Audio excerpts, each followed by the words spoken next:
Picture this, a tanker the size of a skyscraper on its side. 2 million barrels of oil, no missiles fired, no warships deployed. Yet somewhere in the middle of the ocean it suddenly gives up. Not because it was chased, not because it was cornered, but because someone touched the one system it could never escape: money. Tonight's naval warfare scenario analysis isn't about guns or torpedoes. It's about how a $100 million vessel was neutralized without a single sailor raising a weapon.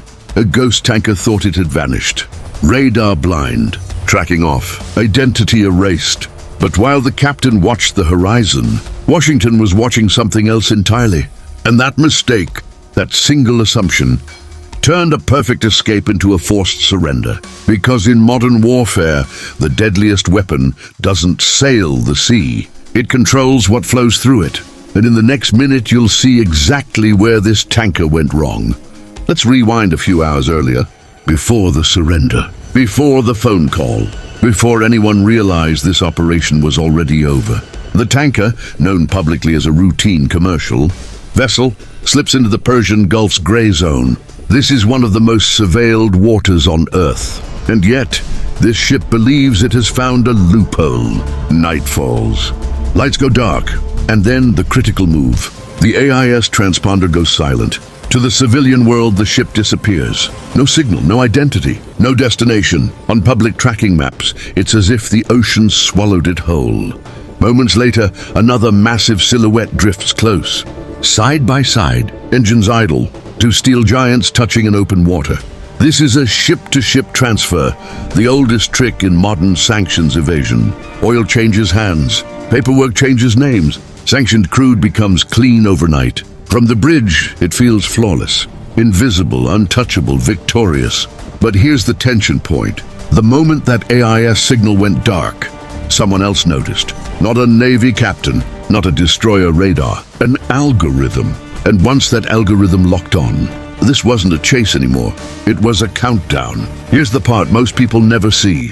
When a ship vanishes, the ocean doesn't get quieter. It gets louder. Thousands of miles away, in windowless rooms, analysts notice something odd. A signal gone, a gap in movement, a pattern broken. And patterns are everything in naval warfare scenario analysis. The AIS goes dark at a precise coordinate. Minutes later, a synthetic aperture radar satellite passes overhead. Unlike cameras, it doesn't need sunlight. It doesn't care about clouds.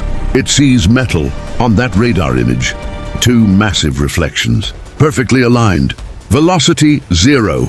That's not drifting, that's a rendezvous. AI systems compare draft levels before and after. They measure displacement. They analyze the ship's behavior. The verdict is instant. Ship-to-ship transfer confirmed. At that exact second, the tanker stops being a ship.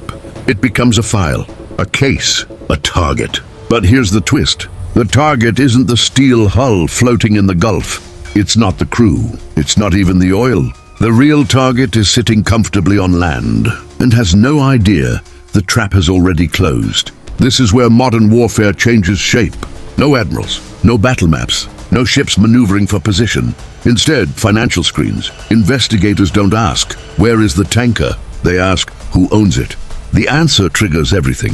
The vessel traces back to a powerful Greek shipping conglomerate, a Western ally, global operations, reputation intact. And most importantly, their entire empire runs on one invisible fuel: US dollars, insurance contracts, port fees, crew salaries, oil payments. Every transaction passes through the American financial bloodstream. That's the vulnerability. In classic naval doctrine, you sink the ship. In 21st century doctrine, you bypass the hull and strike the system that keeps it alive. The tanker can hide from radar, but its owner cannot hide from banks. At this moment, the operation shifts from surveillance to enforcement. No explosions, no warnings at sea, just a decision made in silence. And once that decision is made, there is no escape route left, because the next move isn't physical, it's personal. Imagine the moment the phone rings. A quiet office, Athens. Morning coffee barely touched. On the other end, not a threat, not a shout, but calm authority. The message is surgical. We know what's on your ship. No accusations, no debate, Just two options. Option 1, keep sailing.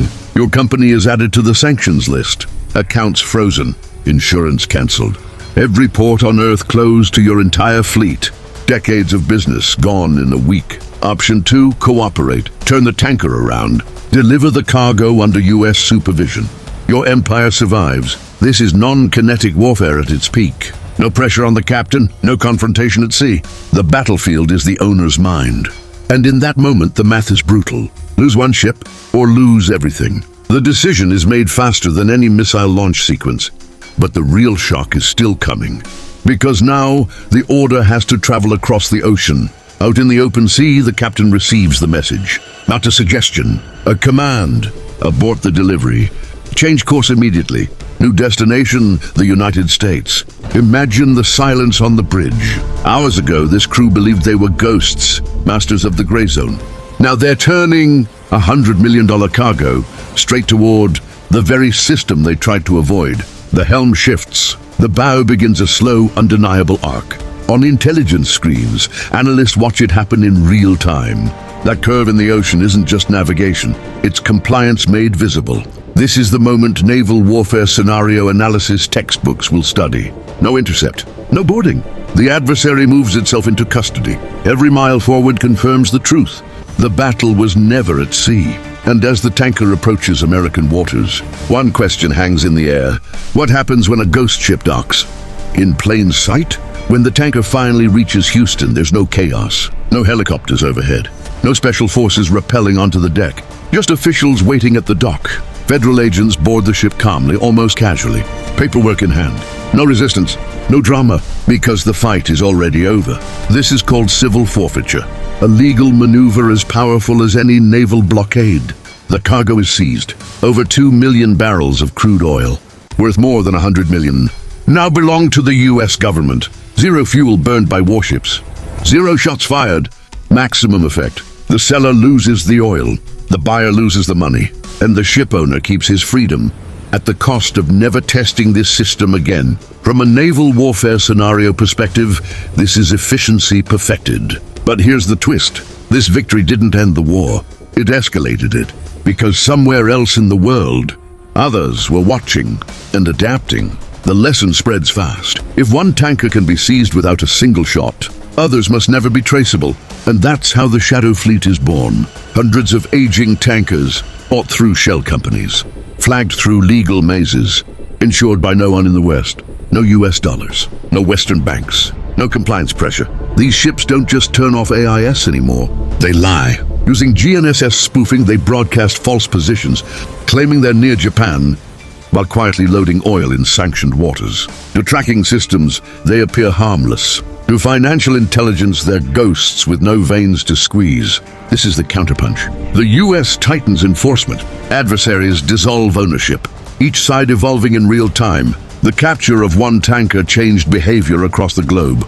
And now a darker question emerges. What happens when financial weapons stop working? This is where the battle moves beyond ships. Russia, China, other sanctioned powers.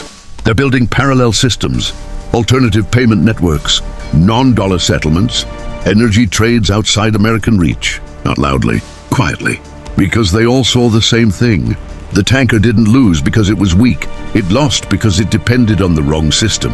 In naval warfare scenario analysis, this marks a shift. Sea control is no longer just about fleets. It's about finance, law, and digital leverage. The US still dominates the oceans, but its true power lies inland, in regulations, compliance offices, and banking protocols. Yet every weapon creates a counter-weapon. If the dollar loses its grip, this entire enforcement model changes overnight. And that leads to the final question. Not about one ship, but about the future of global control itself. The story of the ghost tanker reveals a hard truth. The most powerful navy on Earth doesn't always need to sail. Sometimes it just needs to call. This wasn't a chase. It was a calculation, a demonstration that in today's world, control of systems beats control of seas. The tanker surrendered because the rules of the ocean have changed. Steel no longer decides outcomes. Access does. Access to banks, access to insurance, access to ports, access to legitimacy. For now, the US Treasury and Department of Justice hold that leverage. They can redirect a ship mid-ocean and turn resistance into cooperation. But the shadow fleets are growing, alternative currencies are spreading, and the next tanker may not answer the phone. So this wasn't just a seizure, it was a warning, and maybe a preview of a world where financial weapons face their first real limits. Because the next battle for sea control won't be fought with missiles, but with systems trying to replace the dollar itself.